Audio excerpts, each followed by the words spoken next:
Hi, everyone. Welcome to Itasca Water's Practical Water Wisdom Series, Season 2. I'm Brian Whittemore, your host for today. We have a whole new lineup of speakers and topics this year, and some of them may even surprise and challenge what you know about the subjects.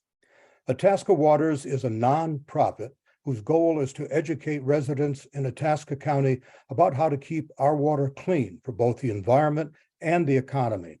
We have been teaming up with like-minded people and organizations for 14 years now, and you can read about those projects on our website at itascawaters.org.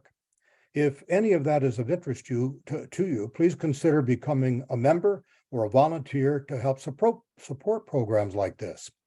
And we thank our partners shown on your screen for their support in producing this program.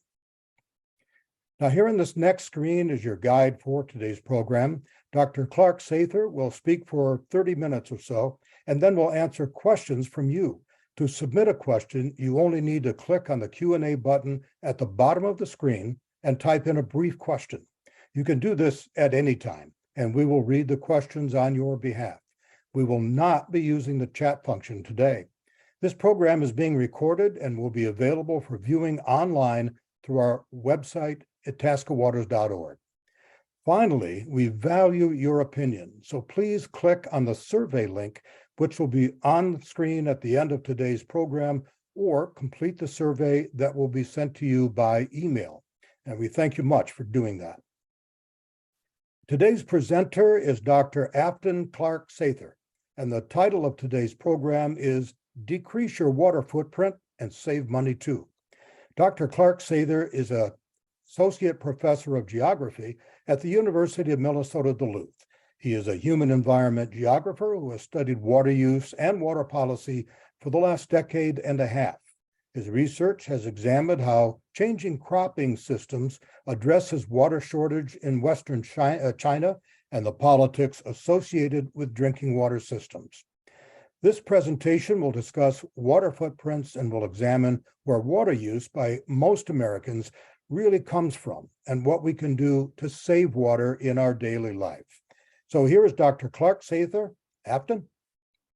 Okay, so today I will be talking about how you can reduce your water footprint, and we'll talk about what water footprints are and why you would be interested in this. And I'll also try to complicate this idea of water footprints. I think many of you may have heard of this idea before, and it's a pretty straightforward idea that a lot of people like. It's a different way of thinking about water, but there are some challenges with it too that I think can also help you focus on what your real local impact is to think about water. I'm going to start out today by giving away the answer to one of the questions on my final exam in my introductory water class.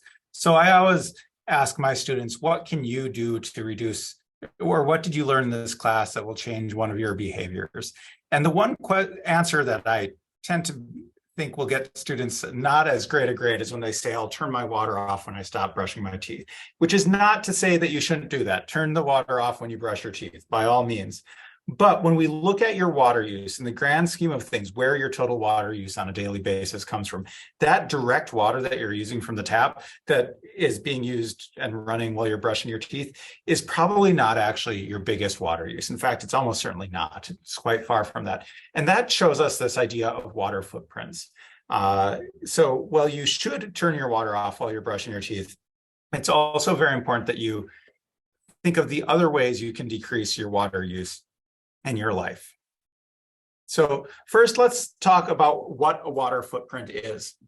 So a water footprint refers to the total amount of water you use that's including embedded water that you use in your daily life. Most often we hear about this on a per day basis. Sometimes you hear about it on a per year basis. We usually measure this in either liters or cubic meters. Those are kind of two widely used measures of this. Sometimes you hear it in gallons. And it accounts for two types of water that are used in your day-to-day use. The first is your direct water use. This is the things like brushing your teeth, the amount of water you drink. If you drink 8 cups a day, it's about half a gallon. It's not a huge amount of water use, but you're flushing of the toilet. Direct water use also includes things like watering your lawn, washing your car. So those are your direct water uses. When there's a tap on, when it's measuring the water at your meter, Those are the types of direct water uses you have. But we also talk about virtual water use. So virtual water is the water that's needed to produce the goods and services and food that you consume on a daily basis. And as we'll see, food usually is the biggest culprit here, although goods are close behind. So your virtual water use is in most cases much higher than your direct water use, because the food you need and the things you buy tend to be higher water users than direct water uses. We can also divide that virtual water, that water that's embedded and was used to make the things you used. In this water footprint accounting framework, we talk about 3 types of water, and I'll go into greater depth of those in a minute. But those are blue water, which is water that was directly used, that was pumped from groundwater. Green water, which refers to water that's used by plants, but was not coming from ground or surface water. And finally, gray water. And gray water is how we account for water pollution in this accounting framework. And I'll go into more depth about how we get to that in a moment. A little bit of a history about this idea of the water footprint. This largely comes from the Water Footprint Network, which is a group out of the Netherlands that widely spread this idea. It's derived from the larger idea of the ecological footprint. So the ecological footprint came first, and it allows you to figure out what your personal impact is, accounting for all the trade and all the things that you buy and bring into it. So ecological footprints from which this emerged came out of the were our first example of what we call consumption-based accounting, or consumption-based environmental accounting, which is trying to tie environmental impacts to consumption patterns. So how much you consume will have an impact on the environment, and we can measure that. So when we talk about the consumption, the environmental impact of a paper, we can figure out what the environmental impact of a paper mill is and divide that up by all the paper that gets consumed by individuals and spread that out. And this arose out of the idea of carrying capacity, which refers to the number of animals that can survive on an acre of land. And so someone asked Matthias Wagernackle, a social scientist at the University of British Columbia in the 1980s, said, what is the carrying capacity of the Earth? And then from that, he came to say, what is the per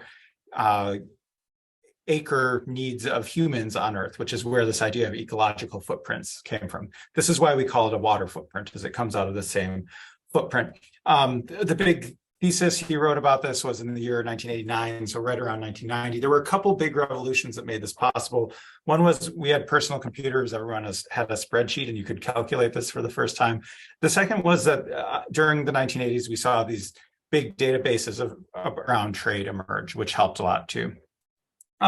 So an ecological footprint for humans allows us to calculate what our footprint is, but critically, it also allows us to consider our global footprint. So the emergence of ecological footprints, which laid the groundwork for water footprints, coincided with this period where we had a big increase in global trade.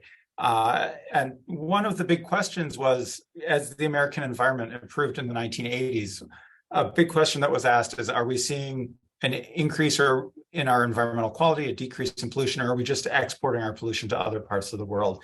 And there was a little of both at that time. But this footprint approach allowed you to account for your environmental impacts, no matter where they happened in the world. It's worth noting that in the original ecological footprint framework, though, Wagernackle said the one thing we can't account for is water. And that's kind of where water footprints came from. Ecological footprint is measured in a unit of land. Water footprints are measured in liters per person, and they account for trade.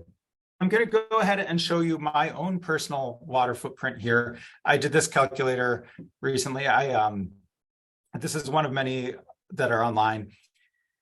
I often, when I teach classes on water, I have students take a look at these footprint calculators, and I'll actually have them work in groups and have different people do the calculators with slightly different assumptions. Unfortunately, this one does not label where my water footprint comes from, but it says my personal water footprint, unfortunately, this is blocked in the screenshot I took, was about 1,100 gallons per day, of which my direct indoor water use is over here, and it measured in a few hundred gallons a day. My outdoor water use was very minimal. It showed up there. The two big things Are here for me, this is my food. This is my pet food. So I have a 100-pound dog. He eats a lot. And then this is my consumer goods. And everything else is kind of negligible. So my direct water use, in my case, is pretty negligible. We can divide water footprints, and particularly the virtual water that goes into those, into 3 types of water. And it's important that we talk about these a little so that we have a good idea of when I talk about what you can do personally that's a little different. It'll give you some different ways of thinking about why some of these actions may or may not be important. The first idea, the first type of water we talk about is blue water. Blue water is any water that becomes surface or groundwater. It is what in water resources language we say is abstractable, which means you can take it and pump it and put it somewhere. For most people, this is what we think of as water.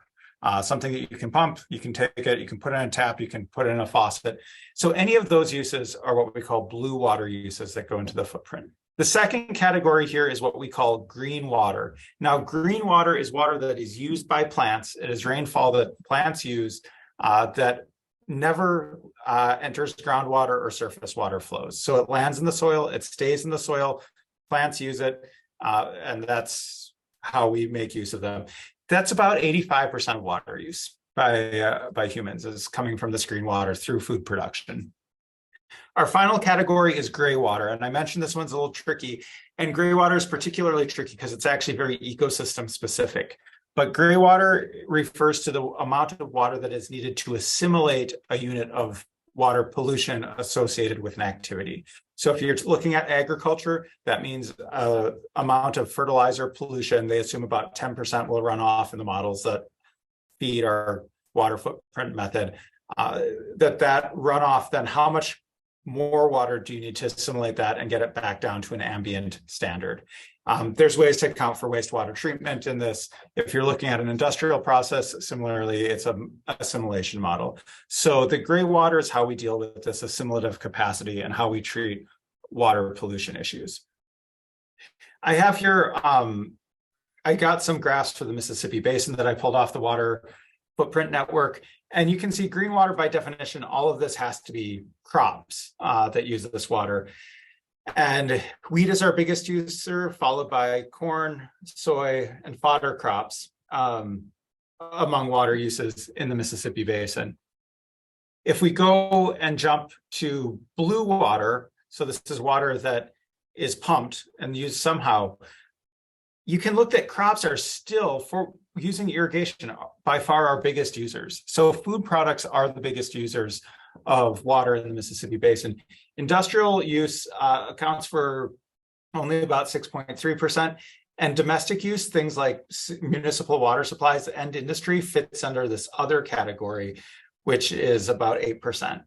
And everything else that's used here shows up as agricultural crops or agricultural water. A lot of this is out on the Great Plains where water is pumped. So it's groundwater that's being pumped out on the Great Plains.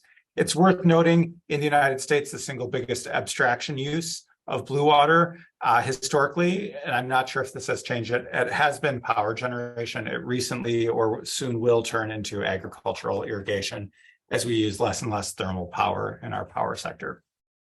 The final category here is this one of gray water. And I think it's worth looking here because here domestic and industrial do end up taking up a bigger portion of this. Domestic, industrial, and other are about a third of gray water. And most of our gray water actually comes from corn production. Other things like soybeans don't register here. So this 40% for the Mississippi Basin that comes from corn production is mostly agricultural nutrient runoff. Then we have industrial and domestic nutrient runoff. So this is one example. We've seen a few scales where you can take a water footprint. I showed you my own water footprint, which I mentioned was largely about food. And we'll get into when we get into what you can do, we'll talk a bit more about food in a moment. These 3 graphs have shown us the scale of the Mississippi Basin. And the final thing I want to show you here, this is the water footprint of different countries around the world from a major article from 2012 by Hoekstrom and McKenna. You can see that the world average here is about 1,400 gallons a day, and how it's divided up. The United States is this third from highest country over here.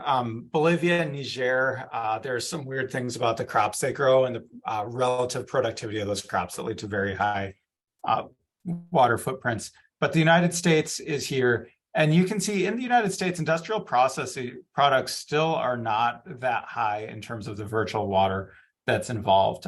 We get a lot from other areas. Meat in particular, meat shows up as this second biggest category there for the United States.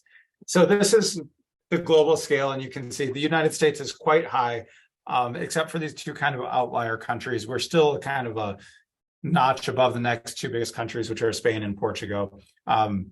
And what leads countries to have a higher water footprint depends a lot actually on their environment and what types of crops are grown alongside what their industrial uses are.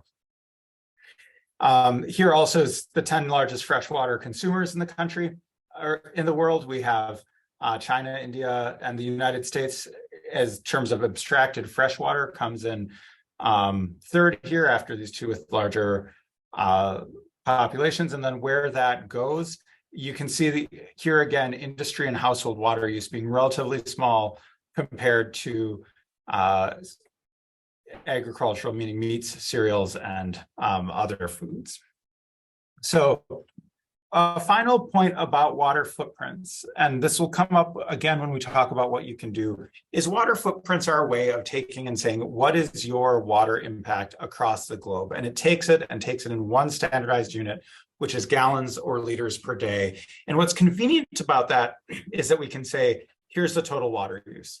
What's hard about that is different water has different meanings in different places. So a gallon of water is not in Minnesota has a very different hydrological meaning than a gallon of water in California or a gallon of water in China. So there's benefit to seeing your global impact, but it's also worth thinking about how do things impact locally. So when we look at global water challenges, and I think it's important to think in terms of climate change as the big water challenge we have, globally, precipitation as a measure for water resource availability will go up a little by about 4%, but that hides a real challenge, which is that water will become less usable in a lot of ways. We'll have more extended periods of droughts. That is one predicted outcome. We'll have a shift from snow to rain, particularly in mountainous areas, which will lead to poorer water storage. We will have more dry days, and we'll have more intense rainfall events, which makes it harder to capture and use water. So water footprints, this is Lake Superior here, but water footprints are both a global and a local thing to think about.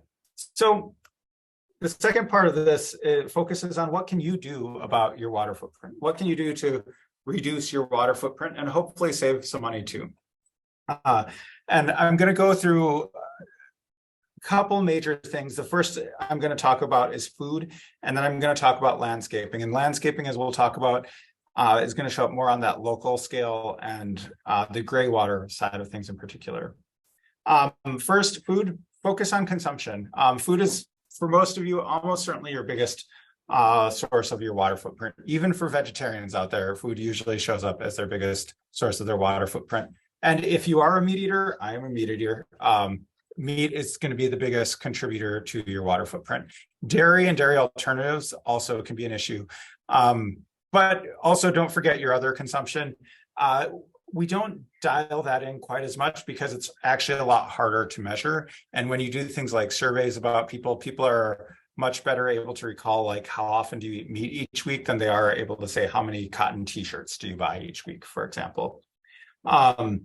So that's our focus on consumption. I also want to talk a little bit about your households and land use and landscaping, which gets to more of these local scale issues, because I think it is important to think about your water footprint at both the global and the local scale. So first, let's talk about meat. Meat's the big elephant in the room. Most water use goes into producing agricultural crops. So this is not water that animals are drinking, it's water that goes into growing crops. And then there's a feed to meat conversion ratio. For beef, that's about 10-to-1. For chicken and pork, it's about 3-to-1, which means chicken and pork tend to be much more water efficient crops. But I put this graph up from an article that Kate Bauman and a couple other people published a couple of years ago. Kate was at the University of Minnesota at the time this was done. She since has moved to the University of Alabama. And this shows the variability of embedded irrigation groundwater in different meats from across the United States. And the important thing that this shows first is that we have chicken and pork over here, which are much, much lower than beef, which is much higher. But beef also has quite a high range. And it's worth noting that that range for irrigated water between beef and chicken does actually intersect in a couple spots. So it's not a lot of places, but there are places that are about as water intensive with chicken as with beef. But generally, beef, because of that higher feed ratio, is much higher than these other two products. All meats are going to be much higher than is a vegetarian option. So this is embedded irrigation water, liters per kilogram. And, our range here is maybe 50 liters per kilogram in the best case scenarios.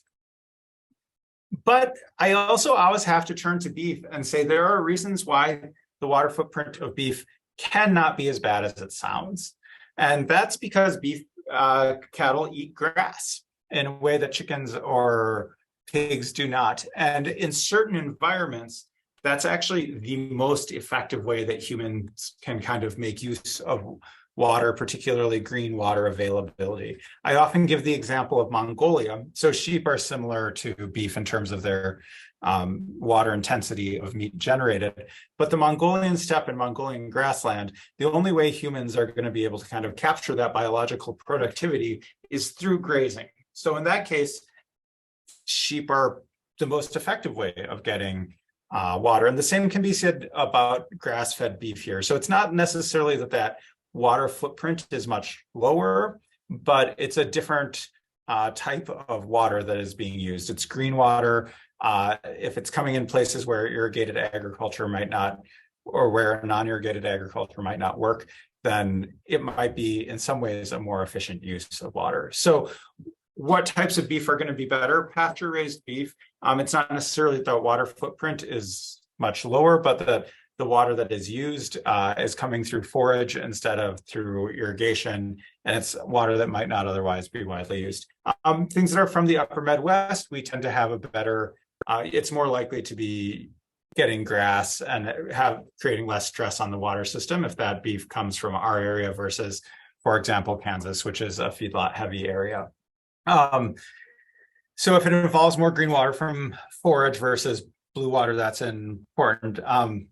So I do like to put that out.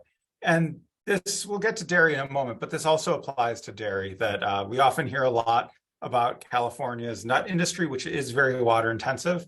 But I actually have a bigger concern in many ways with the California dairy and the California and Arizona dairy industry.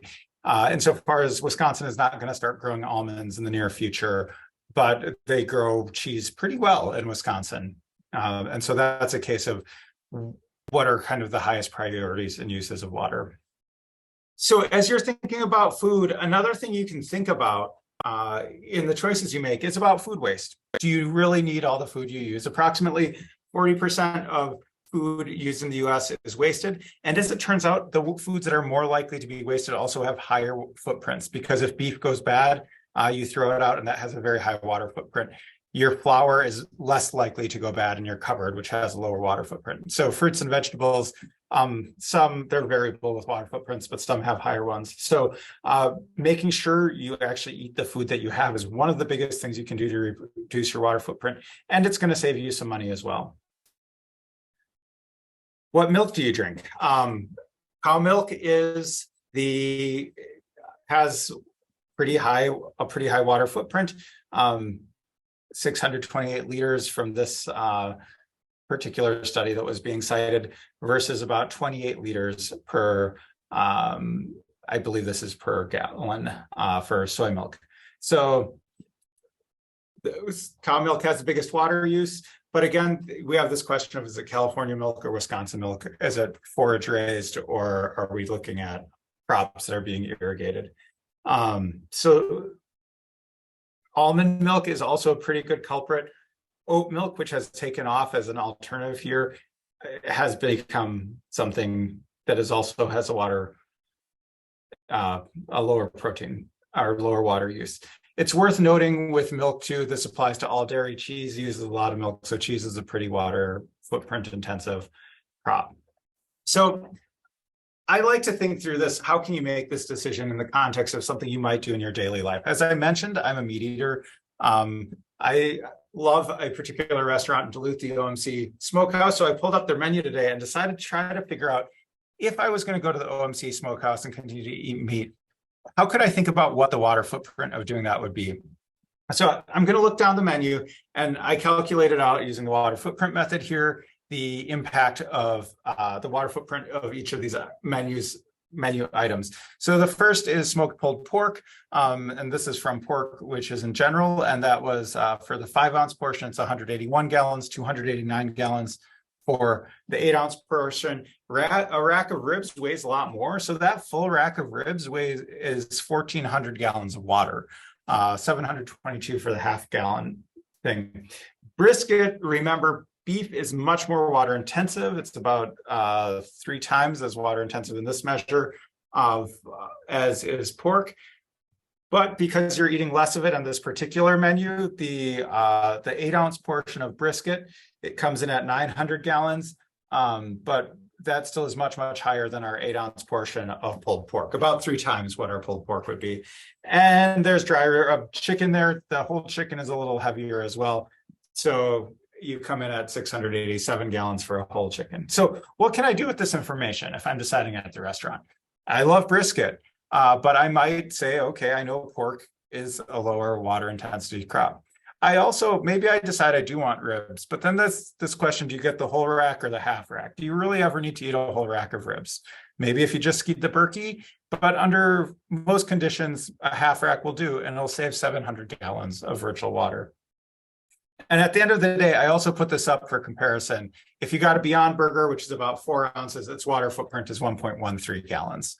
So these are all orders of magnitude different, of course, than what you're looking at as one of these meat alternative things.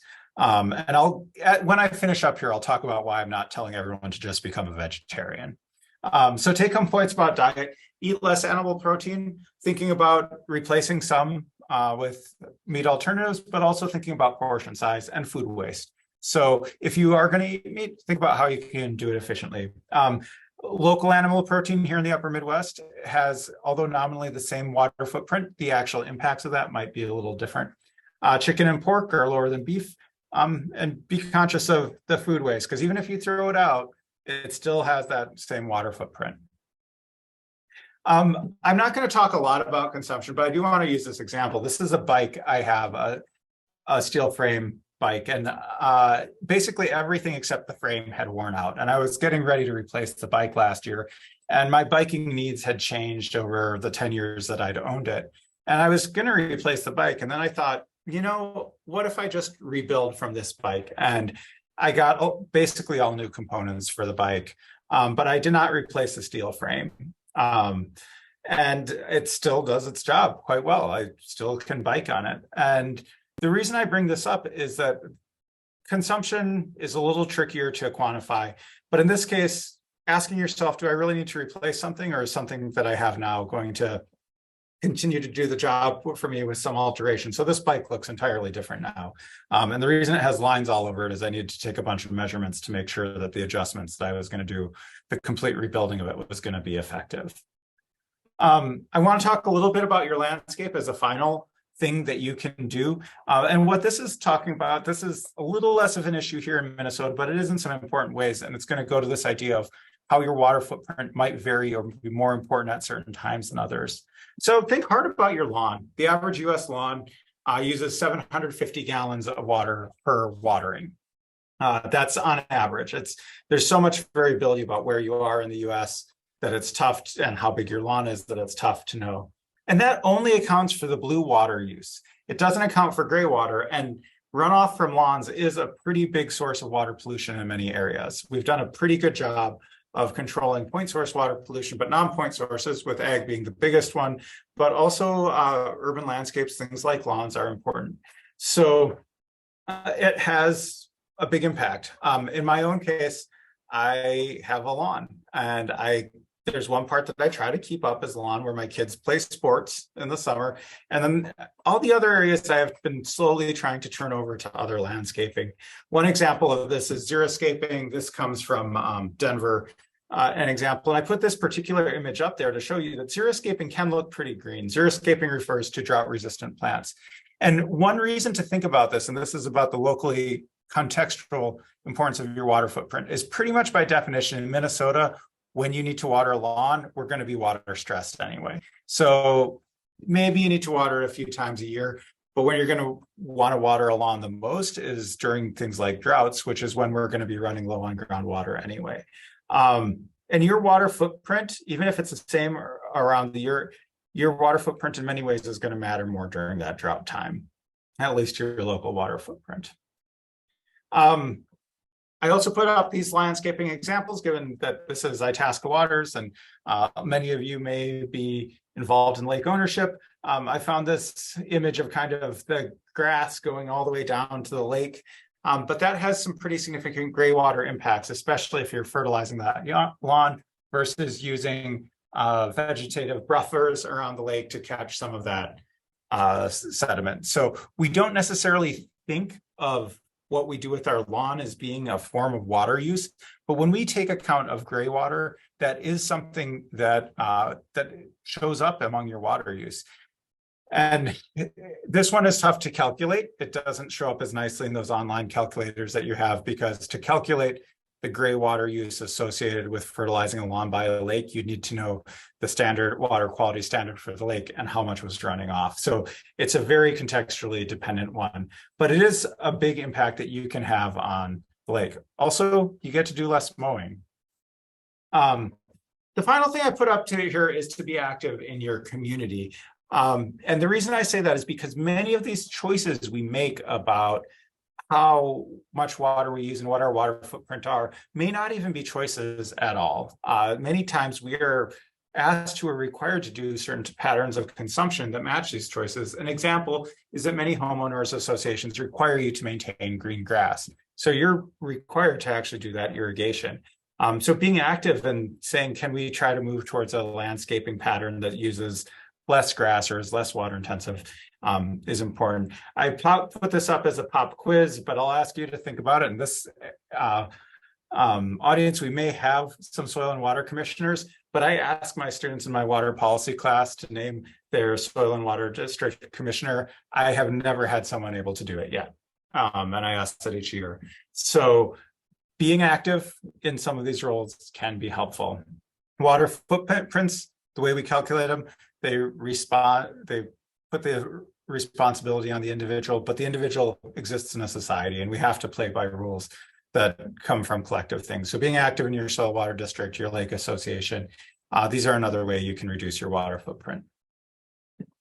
Finally, my last slide here is to say, why don't I say reduce your water footprint by becoming a vegetarian, giving up your car, never buying new clothes? And the answer is this, this graph from many years ago about interest in vegan milk. And this kind of relates to people's interest in improving their environmental performance in general. And each January, there was this big interest in vegan milk, which then dropped off over the course of the year and basically disappeared by December. So what's happening here is people make a New Year's resolution, and then by Christmas, they're back to drinking regular milk and having butter. And this is a way of saying it's more important to try to find lifestyle choices that can be sustainable in the long term. So if you change part of your lawn into grass, you're less likely to change it back. And this is also why I say, don't say I'm going to give up eating meat if that's something that you think would be hard for you. But I do say, think about when you're going to order the rack of ribs, can I get by with a half rack? Because those are equally important ways to try to reduce your water footprint. So try to stick to what you can do. The water footprint that you create is something that gives us a modern society, that gives us a high standard of living, which is a good thing. It's nice that we have things like good food to eat and cars that can get us around and opportunities to enjoy lakes. But we can be aware of how we can reduce those impacts without actually giving it all up. So take home points here: evaluate your diet, evaluate your consumption. If you've got a wedding coming up, do you really need that new dress or suit, or can you use one that you already have? Evaluate your landscape. Are there changes you can make that will reduce water impacts? And try to make the changes small but permanent. Try to stick with things that will you'll be able to stick to doing. So with that, I'll turn it back to you, Brian.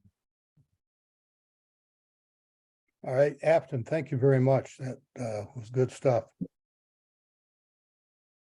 So now let's go to the Q&A portion of today's program. It'll be hosted by Bill Granches, the director of the Itasca County AIS program and a longtime board member with Itasca Waters. Bill, take it away.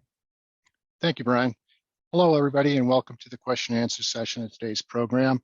Now, remember to submit your questions using the Q&A icon. We are not using the chat function. Now, I'll read the questions out loud, and they'll be answered by Dr. Clarke-Sather. We may combine some similar questions, and we may not get to all of your questions. If that's the case, please email them to us, and we'll make sure that they get answered. So let's begin. Well, there's some good questions here today. First question: what kind of footprint do fish have? Should we consider fish over animal meat? That is a great question. And this kind of goes to some of these challenges of how we think about this. Among the fish you can buy in the store, aquaculture has big environmental impacts. Interestingly, we don't think about those in water footprints because water footprints are tied to freshwater systems, and most of those impacts, not all, but many, are in things like salmon farming, which are in saltwater environments. So and when you think about your overall environmental impact, something like farm salmon can be a pretty impactful thing. A fish you catch in a lake in Minnesota, we don't have a way of accounting for it. And this also comes up with something like, how do you handle venison that you shoot yourself here in northern Minnesota? That we don't measure the water footprint of it. It clearly had a water footprint in some senses, but you can kind of zero it out from this accounting framework because it's not water that's kind of otherwise being used.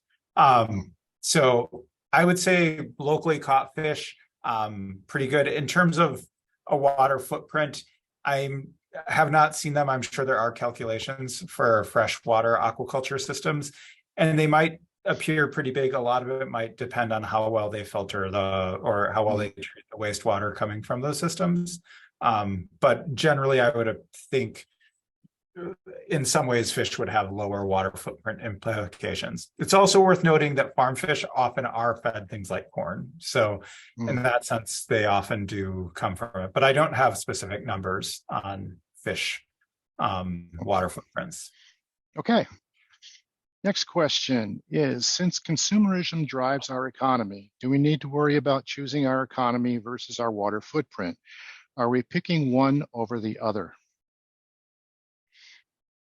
You know, it's worth thinking when we think about environmental footprints about goods and services in the economy and the balance between those. So you can spend a lot of money without much of a water footprint if you go to, say, a violin performance, right? A concert tends to have a pretty low water footprint.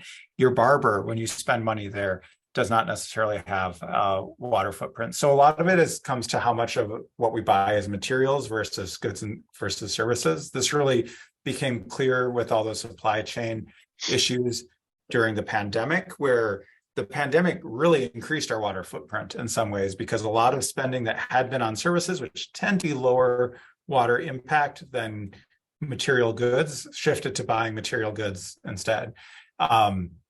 And so that was kind of this little burp in the system of things increasing. So I would say this is why kind of ended with that final graph. I don't think we have to choose, but I think we can be conscious about our consumption levels, focusing on goods that are likely to be more durable. So a good that is going to last longer is going to have a smaller water footprint in the long run. If you can avoid buying something, if you're donating your used clothes, although there's a lot of problems of whether used clothes actually are able to be reused.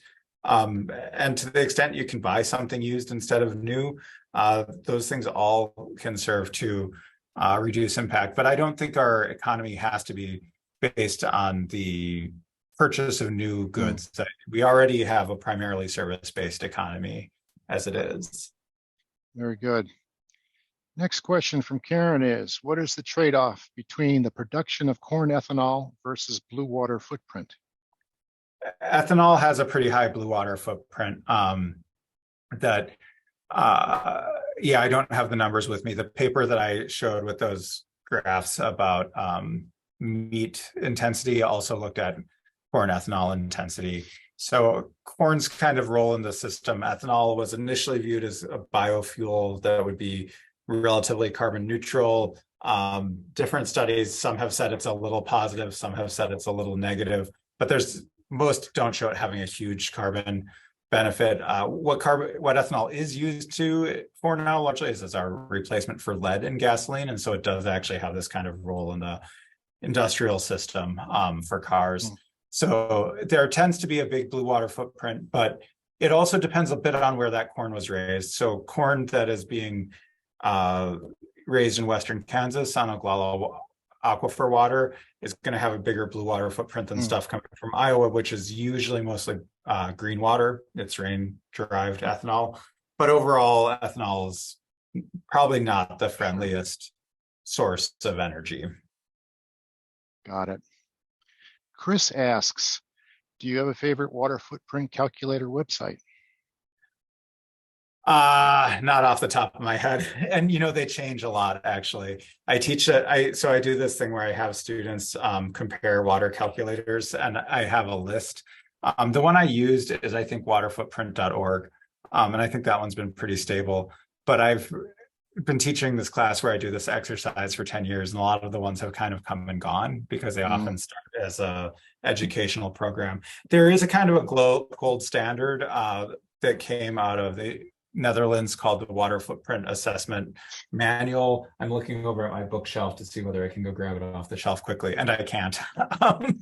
But that's a standard upon which many of them are based. A lot of the things that they do that vary are, a lot of this estimation depends on how much information we think you can provide. So when we do consumption-based accounting surveys, I've done some of this work around climate change as well.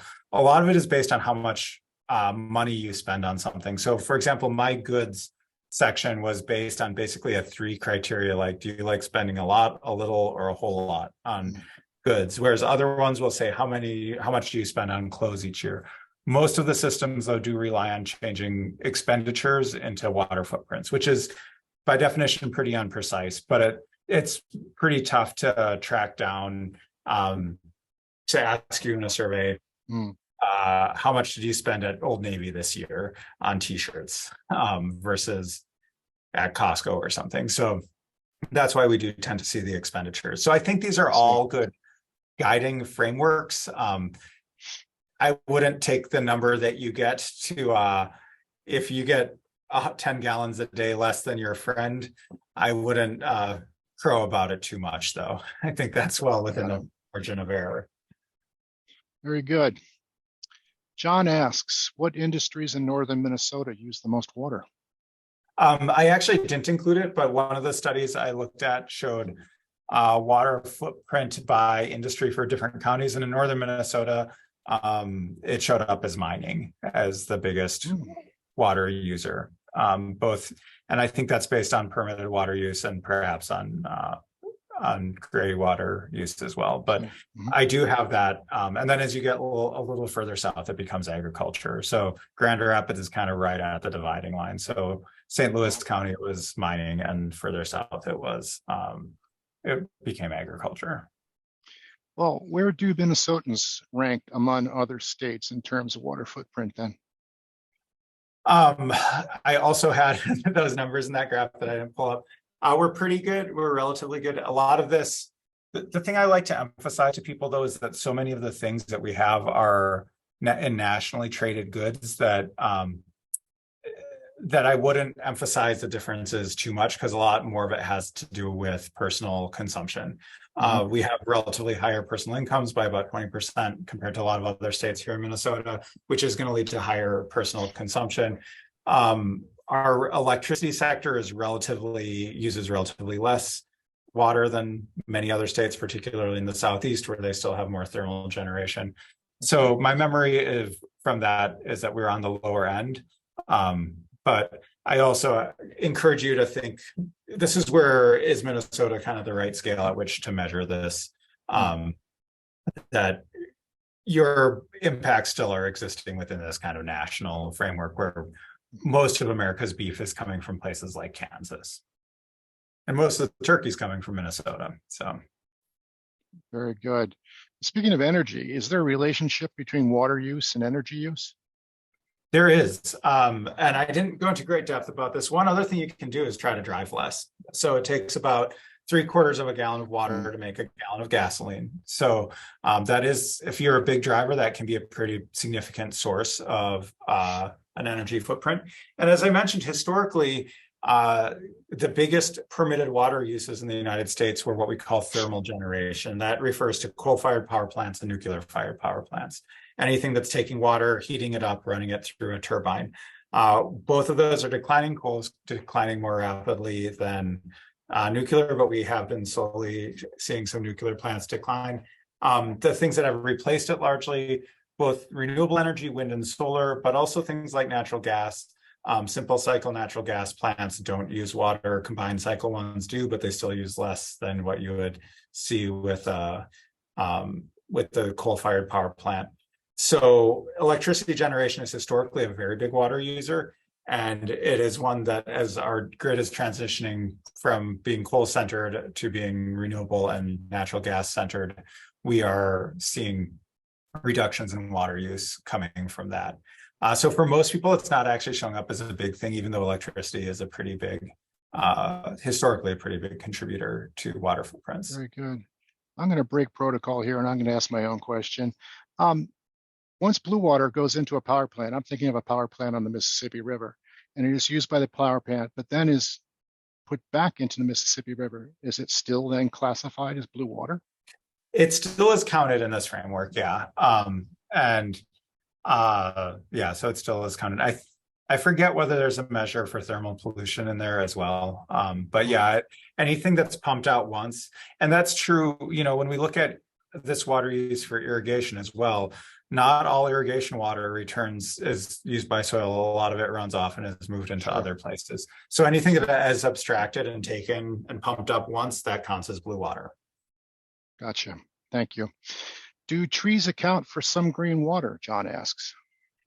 I haven't seen it widely used, for example, in forest product stuff. In other stuff, my backing into this came from a couple different ways. One was some of this carbon CO2 emission work that I did in China, and consumption-based accounting there. But the other thing, a lot of my work, as was kind of mentioned in the introduction, was on agricultural water use and cropping. And we did I was involved in these studies about how different crops use different amounts of water in China and how you could change the water use efficiency of entire regions. And so in some of the literature we worked with there's studies on the green water use of trees, for example. So green water use is used by forests. It's not something I've seen a lot of accounting on, but it is kind of there in the background. I could pull up the manual. I haven't checked whether they count, for example, in wood use, the green water coming from wood. Okay. Next question is, if I use water from manufacturing somewhere else on the planet, how does it affect water in our region? That's a good question. And that's why I think it's important to have this perspective that the water footprint is a global understanding. It's your water use across the globe. And I think you do need to also have an understanding of what your water use locally is. And so you could have a couple attitudes to this. You could say, I don't care what happens in California. I'm going to eat all the almonds I want. They can live with the apocalypse out there. The other is to try to say, I'm going to care about water use globally. And this goes to something that a lot of this water footprint work actually came out of something called the pollution haven hypothesis in the 1980s, when we were ramping up in the United States pollution regulation. And at the same time, we were seeing a lot of manufacturing going to other countries. So the hypothesis was that we weren't actually reducing pollution, we were just exporting it. So that's part of the impetus behind this global approach to accounting. So in some senses, yeah, what goes on the other side of the world doesn't have a big local impact. But I think it's worth trying to think through what your local impact is and what your global impact is. And I haven't seen someone try to disaggregate really carefully, like your own watershed scale footprint or what portion of it is in your own watershed versus what portion is global. It actually would be an interesting study. This is why it's great to get questions from people. It gives me new ideas. Fantastic. Steph asks, how can we get the general population to understand how consumerism and single-use items impact the environment? It seems like such a challenge. It is a challenge. I think there's a lot of framing and there's a lot of convenience. I'm actually working with an undergrad researcher right now on garbage on a little project at the university. And we've been talking about this, and we had different hypotheses about would, young people have in surveys higher levels of concern for the environment. They state it as a higher priority. And at the same time, they also tend to be, for lack of a better word, lazier. And so, which of those is going to win out in terms of the decisions they make about, in this case, how recyclable goods are. Another thing that I think can be helpful, and you see this in some garbage disposal systems, we've, in many cases, moved away from labeling something recycling and trash. So one thing that does impact your water footprint is what portion of your goods are recycled versus thrown away. And here we often label things landfill and recycling to emphasize where it goes. My personal favorite variation of this, when I worked in China for many years, and this is a direct translation from the Chinese, is that the garbage cans would be labeled recycling and unrecycling. So that different framing of things as being unrecycling and shifting the default to kind of an ethos of reuse, I think is helpful. Got it. I think that's all we have time for questions right now. So now, before I turn this back over to Brian, I'd like you to all know about this program we have in addition to our monthly series here on the first Thursdays. And this is the Aquatic Invasive Species Detector, or AIS Detector program. It's being offered by the University of Minnesota, the Minnesota Aquatic Invasive Species Research Center, or MACIRC. In the class, which is a fantastic class, you'll learn how to identify AIS and their native lookalikes, what AIS, aquatic invasive species, are the greatest current threat to Minnesota waters, best practices preventing the spread of AIS, how to report on invasives, relevant rules and regulations, and how to search for AIS on your own. This is a fantastic class. There's no obligation with it once you become an AIS detector, but it's a phenomenal class. Now, if you have a substantial interest in the waters of Itasca County and would like to learn more, please go to itascawaters.org. Now, there is some self-paced online study that is required before an online course in the mornings from 9 to noon on June 13th and 14th. Registration opens this week, so visit the Itasca Waters website for more details. All right, Brian, let's go back to you. Thanks, Bill. And a big thank you to Dr. Clarke-Sather for that great information and for your work. If you would like to watch the program again or recommend it to your friends and neighbors, a recording of today's talk will soon be on our website at itascawaters.org. We would love to get your feedback, so a link to a survey is on your screen. Also, you will be getting an email evaluation form from Itasca Waters, so you can choose how you'd like to respond. We would really appreciate hearing from you. Our next program will be on May the 4th, and our speaker will be Jeffrey Marr. He's the Associate Director of Engineering and Facilities at St. Anthony Falls Laboratory, University of Minnesota. He will be addressing their research and questions you may have about impacts of large boat waves on Minnesota lakes. I'm Brian Whittemore for Itasca Waters, and thanks for being with us today.